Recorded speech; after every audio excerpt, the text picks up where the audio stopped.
Uh, it is funny. I mean, there is this thing that you are brought up with when you grow up as a Muslim.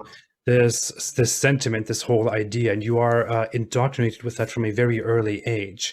I remember, but like my first memories of Muhammad were some books next to my bed that we were supposed to, that my parents would read to me when I was very little, and those books were basically titled "My Beloved Prophet," and so that's my first memory. And in my memory, in our heads, it is just this very nice, this very righteous, wonderful prophet who did all these beautiful things, who was for justice, who loved us all, and all that stuff, who loved his own people. But then it just turns out that this is simply something that is not really at the core, at the foundation of Islam. Because when you look into the Quran, you see that the Quran doesn't really have such a whole love relationship with you. It has a do this or else relationship with the people who believe in it.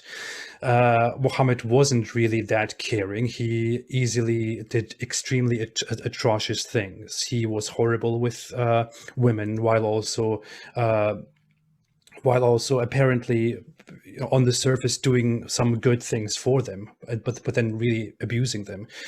On the surface, he was for the rights of slaves, but then he created a much bigger slavery, a much more atrocious slavery built on religious segregation and religious persecution.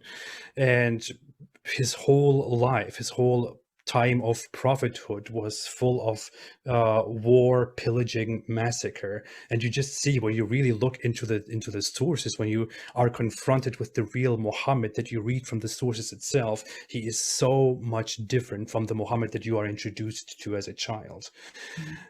And when you I find think this out over time, it's just, I don't know, it's just hard to. devastating.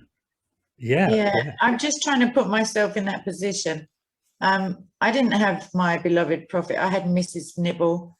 That was a bunny family. I think that was probably Wind in the Willows, C.S. Lewis.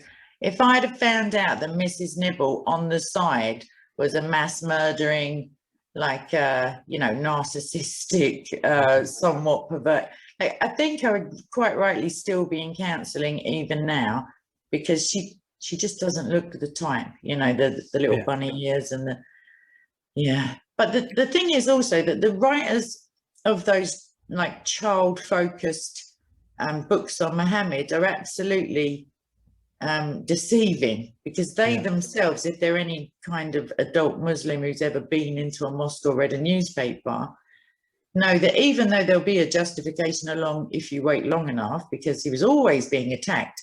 For such a Mhm. nice guy, I don't know why he was always on the defensive, even before Always anyone had defending himself. even spoke to him. It's like he had a problem, really. Yeah.